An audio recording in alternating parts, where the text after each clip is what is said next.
Hi everybody, and welcome back to this week's weekly creative challenge. Again, this is the second one of 4. This is the first time we're doing this set of 4 weekly creative challenges. So please, while you're here, you can use your Adobe ID to log in to the chat.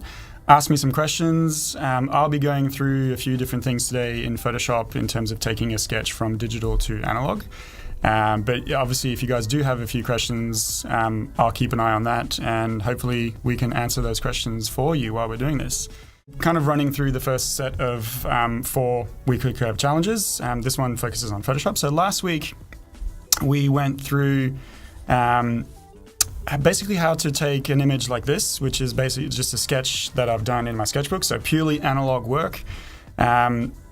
Without necessarily thinking about, when I draw this, I'm not necessarily thinking that I will take it digital. So there's a lot of kind of mistakes. There's a lot of obstacles for me to take this into a digital realm at this stage.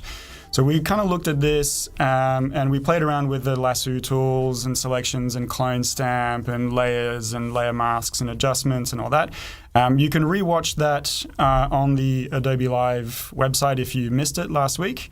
But essentially what we did is we went from this sketch to something that's going to be ready to go and put some color into it, which is exactly what we're going to do today. We're going to put some color into this sketch.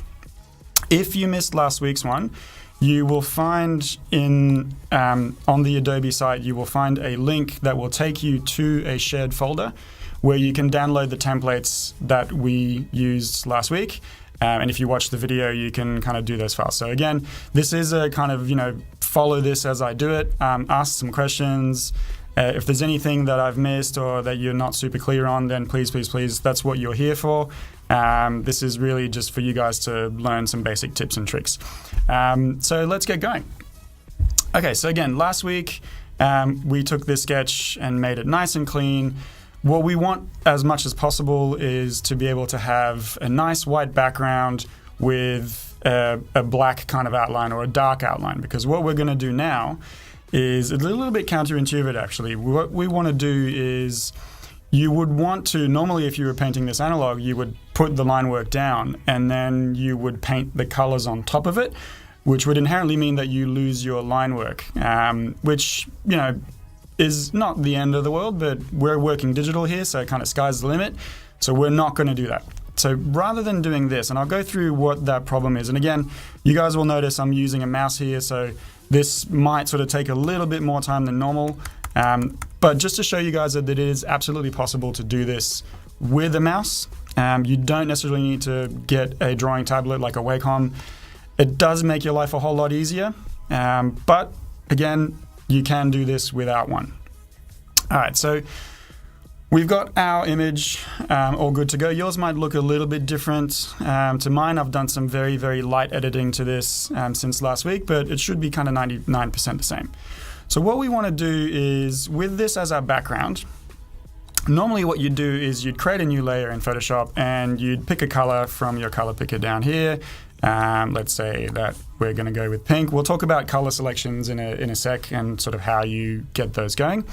But ideally what we'd want is obviously to just paint on top of this, right? But as you guys can see, as I mentioned before, I'm losing all my outline, so that's no good.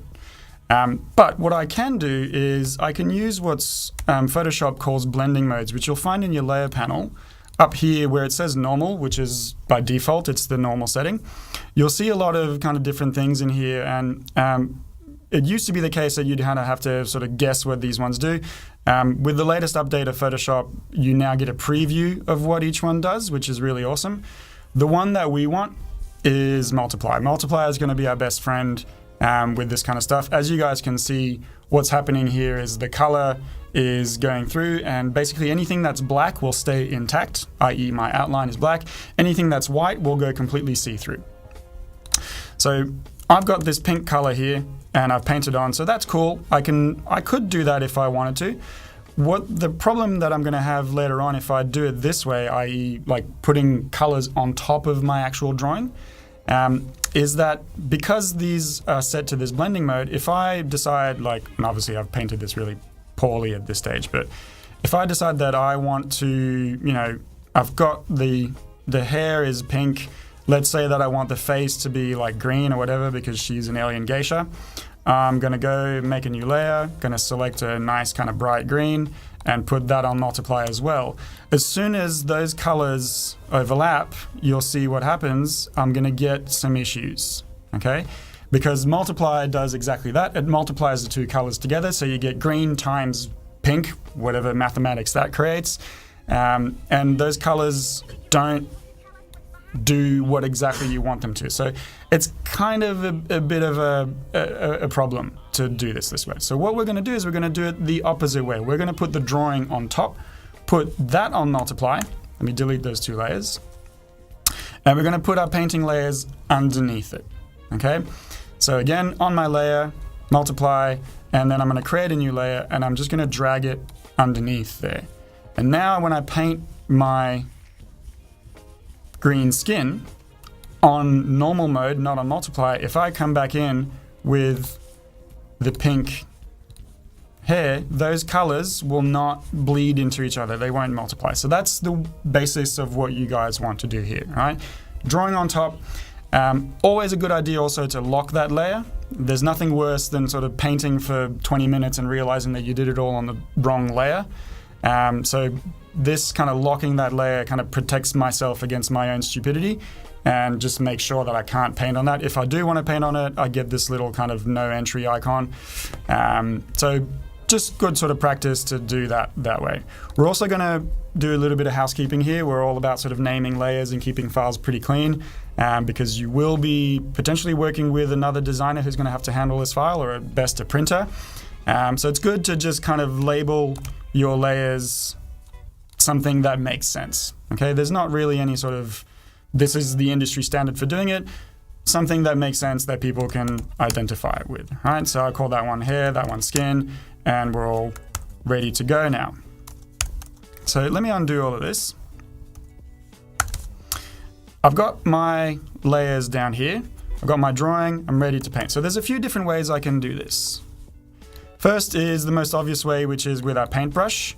So we want to be using a hard edge brush, which is the basic one that you've got here. I almost never use downloaded specialty brushes. I think, you should be able to do most of what you want to do with those kind of standard brushes. If you're using a Wacom, you'll get the added bonus of pressure sensitivity which you don't get with a mouse, so that's a sort of big tick for a drawing tablet. But again, we can do this pretty easily. So we've just got a basic brush. We want to put the spacing down to 0. If we put the spacing up, you'll see in the preview what it does is I get this kind of like string of pearls kind of necklace thing going. I don't want that. I want a nice kind of smooth, even line. So I've done that, basic brush, and now I can literally just start painting. Okay, but because I'm using a mouse and because maybe I'm tired and I've had too many coffees or whatever, you're going to get a bit of a kind of shaky line. Maybe not what we want. So in order to help us kind of do this, we're going to boost the smoothing up to like 40, 45%, whatever kind of works for you. And what that will do is it will kind of prevent my hand from shaking as much. You can see that there's a little bit of kind of smoothness happening with the line. It's not doing exactly what I'm telling it to, which is exactly what I want, because I want to avoid the kind of human error and the shakiness of my hand. So now I can literally just paint this in. Okay, so this is the kind of the bit that takes a little bit of time. It's a bit of patience. You kind of have to draw around that. I'm going to have to make my brush a bit smaller, which on the keyboard shortcuts is the bracket keys. So open bracket makes it smaller.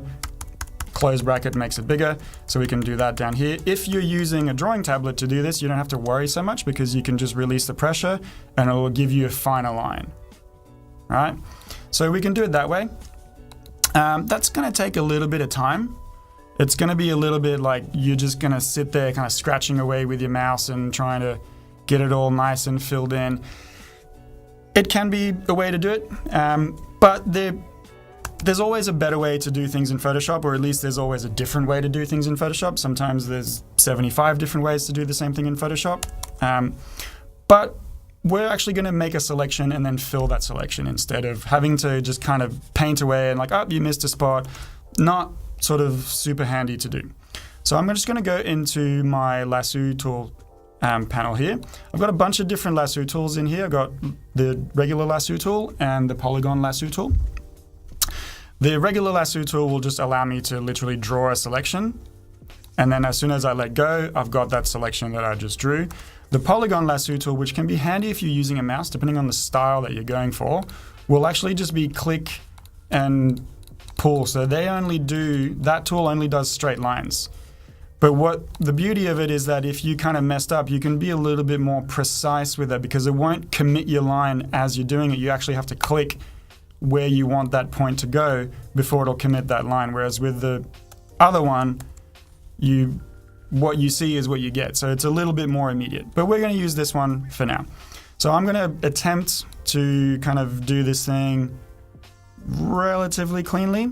I don't have to be too clean because I can come back a little bit later and clean this up and try and sort of outline the hair. And then I'm going to just fill this selection with my foreground color. So I've still got the pink selected. I'm going to hit Option or Alt, Delete. And that's going to fill with my foreground color. If I've got a background color selected, like again, this pink, if I do the same with Control or Command Delete, it's going to fill with the background color. It's a lot faster than going up into the menu, up into Fill and do the foreground color and all that. Just get used to using keyboard shortcuts. Whatever you do, make sure that you're actually holding down a key before you hit delete. If you just hit delete, guess what? You're just going to delete stuff. So we're kind of filling in this at this stage. It's a little bit faster than having to paint. It's not as clean, so now I can come back in and start to clean this up a little bit more, get it a little bit more filled in. All right. So this is going to be me for the next kind of, 45 hours if I'm using a mouse, 45 minutes if I'm using a Wacom. But I'm just going to make layers, as many layers as I need. Too many layers is a thing. If you start sort of having too many layers, you get into micromanaging world, and every time you try and do something, you got to do it to 75 different layers. It does mean that you can edit a little bit later on, but again, there is a balancing act to be done there. So I do have that thing nice and filled. I'm going to go ahead and undo that, and I'm going to show you guys one last thing that you can do if you're being really sort of meticulous and you don't want to have to go back and erase too much. I'm going to use the pen tool. So the pen tool is more of a kind of a thing that Adobe Illustrator uses. But what I'm going to do is I can make a line here. The pen tool's a little bit awkward the first time you use it because you're clicking and dragging and you see my line appearing as I do this.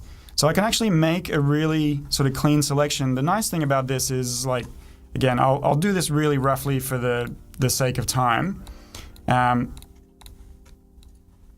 do all of that, and we're all good, right? But then I can come back in with my selection tool and click on any of these anchor points and modify them. If I do this, if I've messed up over here, I can edit that. That's gone too far down here, so I can fix that up. Again, it's basically the same thing that you would do in Illustrator, but it's less of a kind of like, you're done now, you made that selection. You can make the thing and then edit it later on. Again, you might have to do that anyways if you're using a brush or if you're using an eraser.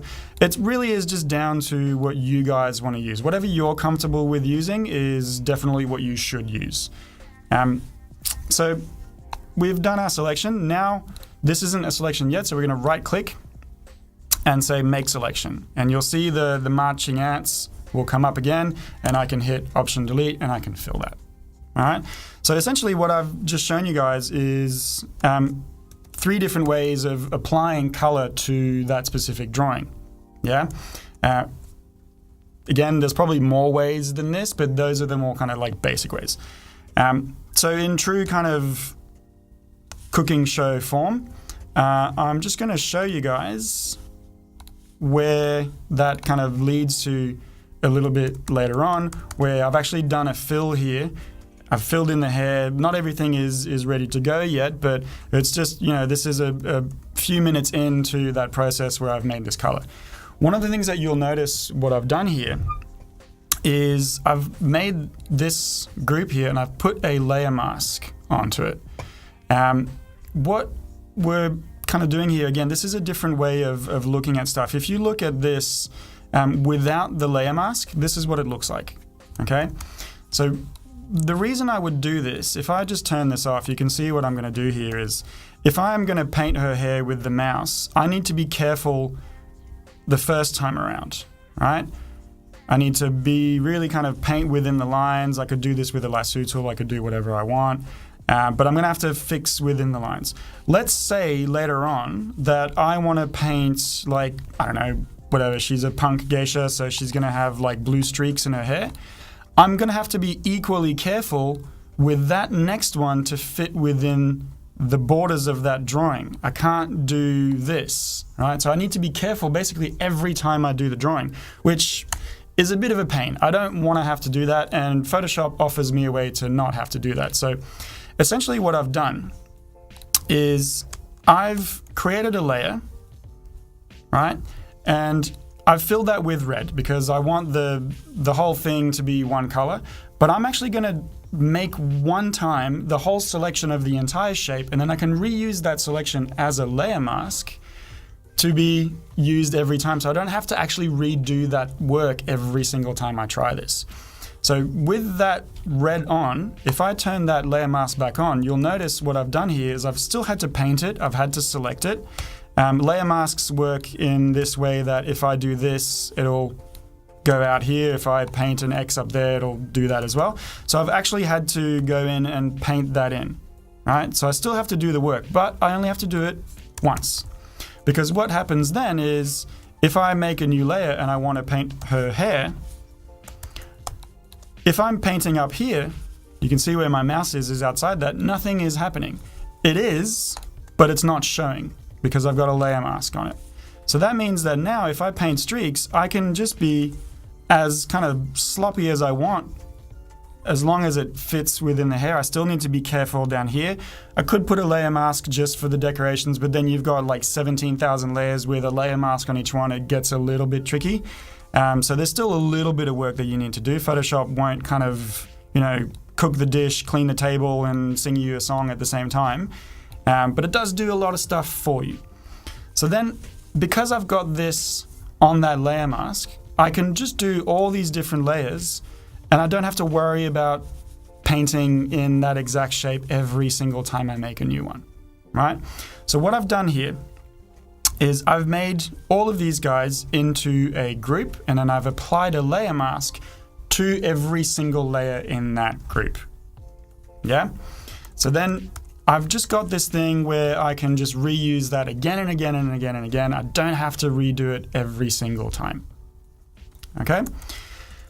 All right, so then basically now I'm ready to go. I can start sort of putting all these layers in. It's still going to take me a little bit of work to get all those colors in where they should be going. But the main trick now for me is going to be picking what colors I'm going to use. And this is where this steps in for us.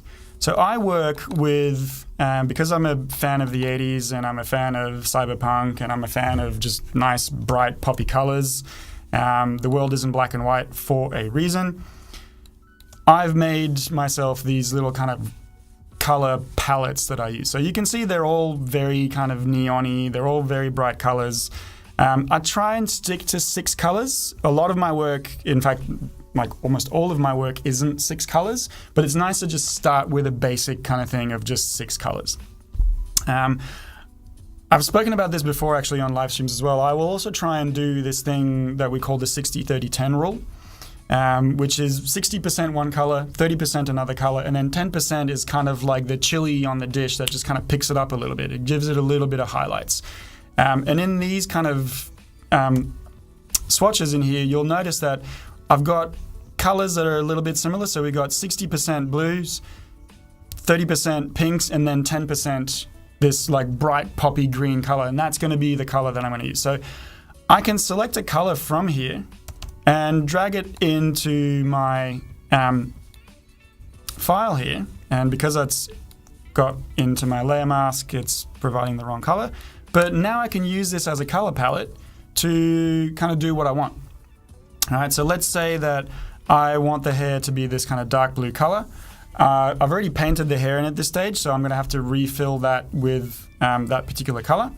So I'm going to lock those pixels and I'm going to hit Option Delete, and it's going to fill with that specific color without getting any kind of messiness on the side here. Sometimes with Photoshop, because it's bitmap, where we're using pixels, you can get a bit of a shonky edge on the side of the pixels here. Locking that transparency on those pixels will avoid doing that. So again, I'm going to go over here. Because it's a full layer, I don't really need to worry too much about it. I drop that color, paint it in with orange, and then I can start sort of coming in with various colors. So let's say that, you know what, she's going to be neon lit. We'll look at shading next week, by the way, and I'll show you guys some shading techniques. But just for laughs, let's say that, you know, we got this going. And I'm going to paint some highlights on there because there's a big like green neon sign over on the right here that's going to light her face and her hair and everything in there. That's a whole kind of another session that we'll go through, but just so you guys kind of see how that works with my swatches, it's going to start to kind of add that color. I want a color for the kimono as well, so let's say might throw it out to you guys actually. What color should I paint the kimono? Should it be yellow or pink? In the meantime, let's just go with the yellow, but if you guys decide that it'll be pink, we can change that later on. Because again, we're in Photoshop and we're using layers, and I don't need to be careful because I've got a layer mask here, so magic happens. Here we go. We've got yellow kimono happening here. Again, I could use my lasso tool right here and just be real rough on the edge here because I don't need to be too careful at this stage. I probably need to be a bit more careful of the hand and the katana, but they will be another layer on their own. So at this stage, I don't need to worry too much about it. Yellow, we got yellow. Okay, cool, awesome. We'll leave it yellow then. Again, if I wanted to change this, I could, but we're gonna leave it yellow because that's what you guys wanted. And maybe we'll kind of give the highlight of a kimono a nice pink. Okay, again, I'm doing this like real rough right now because normally this would take me a lot longer. And it's all kind of starting to come together with all our colors, right? We've got a color palette that works, we've got the highlights, we've got the base colors, we've got all this kind of stuff happening. If at any time I'm not happy with this, I can either individually change each color, or I can go, you know what? I'm gonna try out and do a new thing here, and I'm gonna apply a adjustment layer. So we looked at adjustment layers last week, and again, the replay is on the Adobe site if you guys want to watch that. There will be a link in the chat for you guys as well if you missed any of that stuff. But I'm going to go ahead and put an adjustment layer on top of this. Because I've got a group, I can do this. And I'm going to make a hue saturation adjustment layer, right? So I spend a lot of time looking at this menu because what it will do is it will allow me to do this. I'll just slide it around, and it's kind of like gets a little bit psychedelic with all the colors changing at the same time. But it can be really interesting to kind of look at this and be like, hey, you know what? Actually, I don't mind the green kimono, and I don't mind the hair purple. The yellow skin's probably not super working. The highlight's definitely not working because now it's a shadow. So I can go back and edit that later on. But it might be a nice kind of hint for you guys of just like, oh, cool. Here's a color scheme that maybe I hadn't thought of. So we can do that as a whole, or we can do that as a kind of one by one. So go in each layer, and we're going to do Command U, and that's going to bring up the same panel, but this is going to be doing it straight to that layer and only that layer. Okay, once I've done this, I can't undo it, so it's a little bit destructive, but it can be nice to just mess around with these things and try and see, you know, what's working here. What am I trying to do with all this kind of stuff? Right? So that's, again, another kind of little color palette that I could work on. I don't want these two to be too similar because then it lacks contrast in the image, and color's all about contrast. But yeah, that's basically the overall kind of feeling that you guys want. We've kind of looked at how to apply the color. So we looked at the lasso tool, we looked at the paintbrush, we looked at the pen tool to make selections as well. We looked at smoothing. And we basically just looked at how to rearrange your layers into a group so that they're all nice and kind of organized underneath your drawing, and then you can edit them as you go a little bit later on.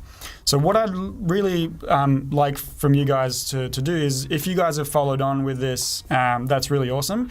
But next week, we will also go through your submission. So if you guys have done this, you can take your own drawing and apply your own colors to it, and then submit it on the Adobe site as well. So you will have a link in the chat as well that will take you to a submission form that looks like this, where you can submit your work. And next week I can go through and give you guys some feedback and some tips on how to better apply color, or maybe you should be using this tool instead of that tool, so on and so forth. So that's for you guys to kind of have a look at.